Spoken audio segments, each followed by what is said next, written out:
Ok, t'as atterri ici parce que tu voudrais devenir éducateur canin, mais tu sais pas vraiment par où commencer. Sache que dans cette vidéo, je vais te donner toutes mes astuces, tous mes conseils, tous mes tips que j'ai pu mettre en place dans les 3 ans où j'ai été éducateur canin. Et je t'expliquerai aussi pourquoi j'ai arrêté. Bref, dans cette vidéo, tu vas voir tous les conseils et astuces que j'ai pas forcément pu retrouver, que ce soit dans des articles ou alors dans des vidéos YouTube. Avant de commencer, je te rassure tout de suite, ici, je vais pas te vendre de formation, j'ai rien à te vendre, c'est justement que du conseil. Et si tu te poses encore des questions pour savoir quelles formations sont obligatoires pour te déclarer en tant qu'éducateur canin, je t'invite à regarder ça sur Google. Tu as plein de sites qui référencent tous les diplômes et toutes les certifications que tu dois avoir. Donc tu verras, c'est relativement simple. Ici, dans cette vidéo, je pars du principe que tu es déjà formé à être éducateur, mais juste que tu ne sais pas vraiment comment te lancer, comment te démarquer des autres. Bon, je t'invite à prendre un carnet de notes et un stylo parce que dans cette vidéo, je vais te donner plein de conseils. Et d'ailleurs, j'aimerais que tu me dises en commentaire pourquoi est-ce que toi, tu aimerais devenir éducateur canin, qu'est-ce qui te motive, bref, raconte-moi ta petite histoire. Bon, moi, c'est Greg de la Villa Domestica et sur cette chaîne, tu vas retrouver plein d'histoires autour des animaux, plein de conseils, plein d'astuces, des reportages aussi. On soit plein de sujets de vidéos qui tournent autour du monde animal, qu'ils soient sauvages ou alors domestiques. Alors si tu es curieux et passionné du monde animal, bienvenue sur ma chaîne.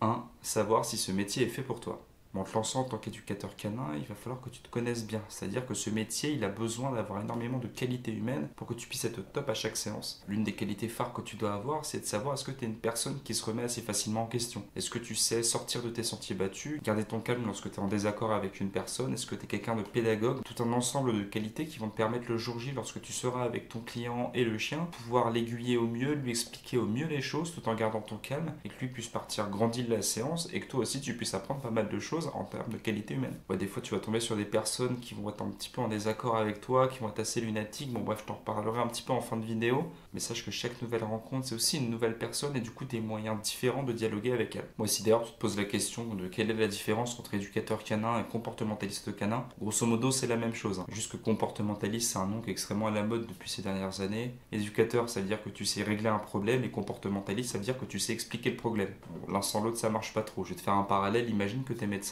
Ah bah c'est un rhume que vous avez, madame. Ah mais qu'est-ce que je dois faire pour me soigner alors? Ah bon, ça je sais pas, moi je suis médecin comportementaliste, hein. Si vous voulez vous faire soigner, il faut aller chez un vrai médecin. Bon, en gros, juste être comportementaliste, ça veut un peu rien dire, et juste être éducateur, bon, c'est grosso modo la même chose. T'appelles ton métier comme tu le veux, du moment que tes clients s'y retrouvent et que toi aussi. En général, les gens vont mettre soit éducateur comportementaliste, éducateur canin. Juste comportementaliste, c'est un petit peu rare. Bref, c'est un débat qui n'a pas vraiment d'importance. Une autre question que tu peux te poser, c'est de savoir est-ce que tu as un bon sens de l'observation. Parce que lorsque tu vas arriver en séance, qui va durer en général entre 1 heure, 1 heure et demie, bref, c'est toi qui décides de ça. Il va falloir que tu sois constamment sur le qui-vive. Tant quand tu vois le chien et que tu vois comment il évolue, qu'est-ce qui fait qu'il a tel problème pour lequel la personne t'a appelé, et quelle est la réaction du maître lorsque le chien fait X ou Y mouvement. Bref, en soi, tu vas devoir avoir une vision à 360 degrés constante pendant toute la période de ta séance. Bref, tu vas devoir vulgariser tout ce que tu comprends quasiment à l'instant T. Ou alors, tu vois un petit peu comment tu t'organises et tu prends des notes et tu restitues à la fin. Moi, je sais que j'avais plus l'habitude de restituer directement sur le tas et qu'on ait une sorte de remue-ménage constant. Tu as énormément de qualités oratoires qui vont entrer en jeu, notamment des qualités de vulgarisation. Parce que des fois, tu peux utiliser certains termes ou alors comprendre les choses, toi, très naturellement, mais le maître, lui, ne le comprendra pas. Et donc, c'est là que tu vas entrer en jeu tout ton pouvoir d'explication et de pédagogie dont je t'ai parlé juste avant. Il peut aussi t'arriver de tomber sur des cons ou des personnes qui veulent pas forcément aider leurs animaux, qui veulent pas forcément comprendre pourquoi est-ce qu'ils en sont arrivés là. Et là, pour toi, ça peut ne pas être simple dans le sens où tu es là pour aider le chien, mais aussi pour aider la famille. Et là, c'est à toi de garder ton calme, de recadrer un petit peu tout ça et d'expliquer pourquoi est-ce que tu es là, en quoi tu veux aider la famille et de recadrer un petit peu tout ça dans son sens global. Parce que ces séances-là, bien qu'elles soient rares, elles peuvent complètement te briser le moral et surtout si toi tu pètes un câble et que tu gardes pas ton sang-froid, ce sera surtout pas une aide pour le chien avant tout.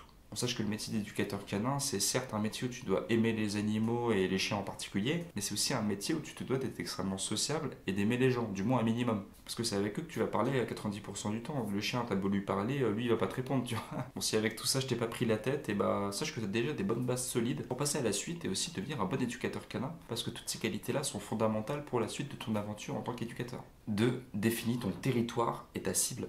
N'oublie pas qu'être éducateur canin, ça veut souvent dire que tu es aussi auto-entrepreneur. Donc en partant de ce principe-là, il faut que tu aies une vision un petit peu entrepreneuriale de ton projet et ça peut t'aider sur 2 différents aspects. À savoir le premier qui est la définition de ta cible. Donc savoir à qui tu t'adresses, quels sont les problèmes que tu résous et dans quel territoire tu élargis ton domaine d'activité. Donc est-ce que c'est des personnes qui ont eu leur premier chien, est-ce que c'est des personnes qui sont déjà aguerries, est-ce que tu es spécialisé dans les chiens dits agressifs. Et il y a plein de spécialités que tu peux avoir, ou alors tu peux être un éducateur canin généraliste classique, entre guillemets, et c'est très bien aussi. Mais grosso modo, sache que tu ne peux pas forcément être partout ni nulle part à la fois, et du coup tu vas devoir définir ton territoire, bref ton périmètre d'action, À savoir, est-ce que tu te déplaces dans tout le département? Est-ce que tu te déplaces que sur certaines villes qui sont proches de chez toi? Comment tu t'organises pour tout ça? Ça, c'est à toi qu'il va falloir te poser la question pour que tu puisses t'organiser au maximum lorsque quelqu'un t'appelle. Ou alors que tu puisses rediriger la personne, on va voir ça dans la troisième partie. Lorsque ces deux aspects seront beaucoup plus clairs pour toi, ils le seront aussi beaucoup plus pour les clients avant qu'ils t'appellent. 3. Prépare ta communication.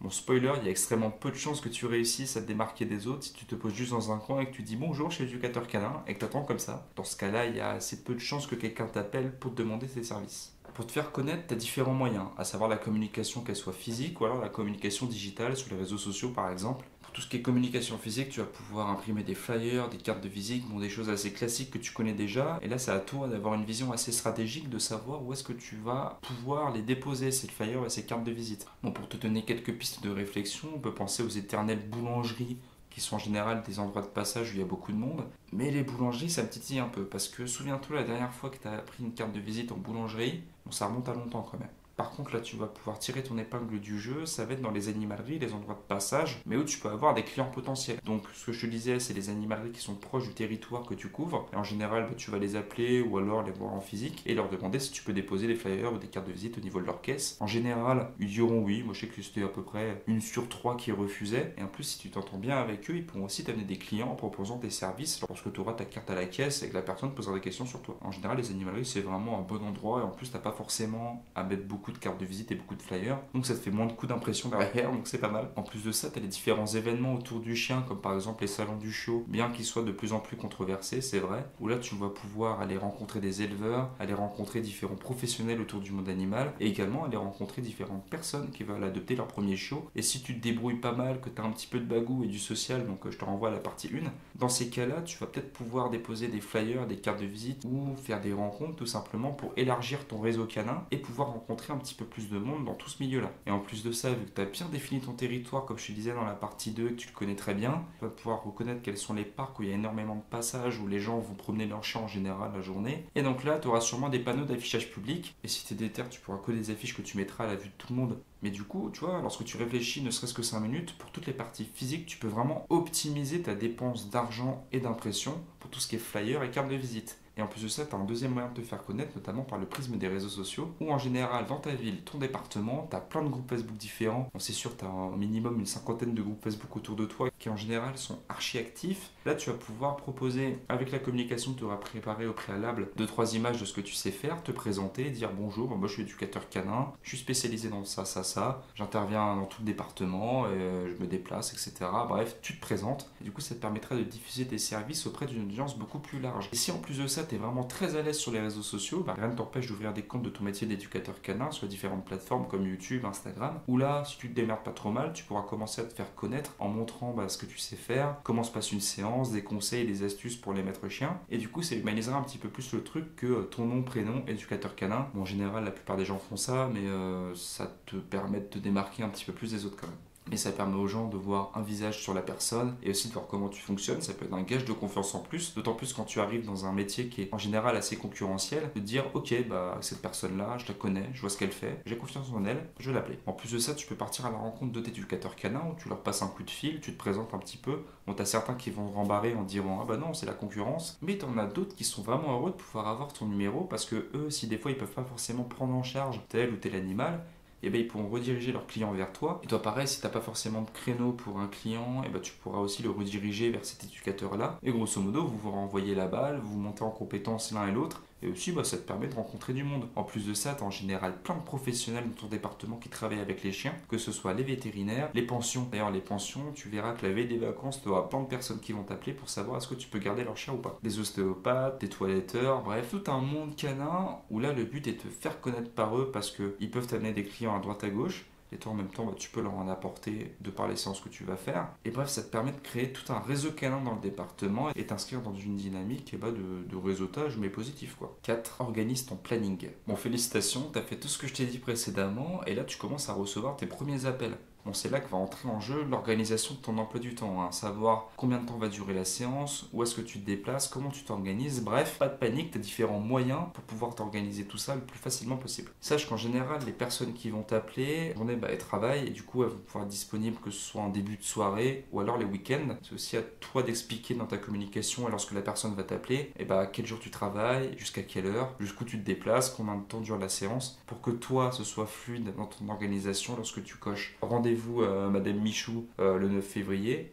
Je sais quel temps ça va durer quand je compte les déplacements aller et retour plus durée de la séance et que Madame Michou elle aussi puisse s'organiser en conséquence. Pour organiser ton emploi du temps, tu as deux moyens différents, à savoir la méthode à l'ancienne entre guillemets, c'était plus papier-crayon, où là tu prends ton agenda, tu notes au fur et à mesure les différents rendez-vous que tu vas avoir pendant la semaine, le mois, même l'année si tu es trop booké, tant mieux. Ou alors si tu es un petit peu à l'aise avec les outils numériques, j'ai trouvé un site qui est plutôt pas mal, qui s'appelle Calendly. Pas du tout sponsorisé par eux, c'est juste que ça m'a aidé lorsque j'étais éducateur canin. En gros, c'est un site où tu vas pouvoir organiser des prises de rendez-vous auprès de tes différents prospects, des différents clients qui vont t'appeler. Et là, tu leur envoies ton lien par SMS, par exemple, de cette page Calendly que tu vas pouvoir paramétrer. Donc, tu vas pouvoir faire une sorte de page d'accueil en disant quel est le nom, prénom de la personne, quelle est son adresse, quel est son problème, quel est le nom de son chien, quelle est sa race. Bref, tu vas vraiment pouvoir organiser beaucoup plus facilement tes rendez-vous. Et en plus, ces rendez-vous-là, lorsque tu les accepteras, et pour ton client, ça fait vraiment pro de se dire que mon éducateur, il a comme un mini-site pour prendre des rendez-vous. Et en plus, c'est vachement fluide. Et hop, j'ai mon rendez-vous dans mon calendrier. Et il n'y a aucune information qui se perd parce que tout est dans le mail qui récapitule le prise de rendez-vous. Et si jamais tu connais pas Calendly, je t'ai mis le lien du site internet en description. Donc tu pourras les jeter, tu verras, c'est simple à paramétrer. Au début, tu galères un petit peu, mais tu as plein de tutos sur internet qui t'expliquent comment utiliser Calendly. Et ça va vraiment révolutionner ton emploi du temps en tant qu'éducateur canin et te faire gagner beaucoup de temps et aussi beaucoup d'argent, hein. 5. La communication pendant la séance. On aura dans la majorité du temps des personnes qui seront à l'écoute avec toi, qui vont prendre peut-être des notes, prendre des infos, te poser des questions, qui sont vraiment intéressées. Quand la séance elle se passe comme ça, c'est vraiment agréable parce que toi tu te rends compte que la personne elle va vraiment être intéressée par ce que tu fais, elle est là à fond, toi tu es à fond aussi pendant une heure, le chien il fait ce qu'il peut. Et il y a vraiment une complicité qui va commencer à se créer, c'est que là que toute la complexité du métier d'éducateur canin est à son paroxysme et que là tu prends vraiment beaucoup plus de plaisir. Mais dans d'autres cas, tu vas aussi des fois tomber sur des personnes qui, comme je le disais en vidéo, vont pas forcément être bienveillantes, vont pas forcément pouvoir poser des questions, vont pas être très alertes en fait, tout simplement. Et donc là, c'est à toi de devoir un petit peu recadrer la séance, leur dire attention et l'expliquer au maître, c'est vous qui avez la responsabilité du chien et de son bien-être pendant toute la durée de sa vie en fait. Et en plus de ça, tu risques de des fois partir à la rencontre de personnes, des cons en fait, où eux ils vont vraiment être à l'encontre de toute bienveillance envers l'animal, poser des questions vraiment déplacées, avoir des réflexions vraiment déplacées, ou des fois des appels où des personnes, ça m'est déjà arrivé 3-4 fois, qui t'appellent pour abandonner leur animal. Des fois tu vas avoir des demandes qui sont vraiment hors de propos, et c'est à toi d'avoir la capacité et l'audace entre guillemets de dire non à la personne, de la réorienter, de la prendre un petit peu sous ton aile, bref, d'avoir tout un jeu social pour qu'elle se remette dans le droit chemin. Par contre, des fois, tu vas pouvoir remarquer que c'est mort et que la personne ne veut pas avancer. Là, c'est triste, mais tu peux pas forcément tout faire. Si la personne n'a vraiment pas envie de le faire, elle le fera pas et tu pourras pas changer les personnes, malheureusement. Donc ouais, il peut t'arriver de faire preuve de poigne, tout en étant bienveillant pour que le chien puisse vivre dans un foyer équilibré, qu'il puisse avoir une vie saine et que la famille que tu vas accompagner puisse avoir les meilleurs outils pour vivre une vie paisible avec son animal pendant les prochaines futures années tranquille quoi. Parce que toi, ton métier d'éducateur, il faut se dire qu'il est temporaire dans la vie du chien dans le meilleur des cas. À savoir que tu vas venir résoudre un problème, donner des outils à une famille ou à une personne en détresse pour que toi ailles pour le mieux pour la suite. Et oui, tu peux avoir un petit suivi derrière si tu es une personne qui est consciencieuse pour savoir si tout va bien, s'il y a besoin de conseils de temps en temps. Mais grosso modo, tu résous le problème, tu donnes les outils et après, c'est à la personne de se débrouiller entre guillemets avec tout ça et elle de t'appeler s'il y a un problème. Mais si tu fais bien ton job et que la personne en plus de ça était assez compréhensive, et pour les prochaines années avec le chien, tout devrait bien se passer. 6. Oriente tes clients. Bon, des fois ça t'arrive, et moi le premier, de pas forcément avoir une réponse à toutes les situations. Des fois, tu vas bloquer sur certains comportements du chien, sur certaines personnes,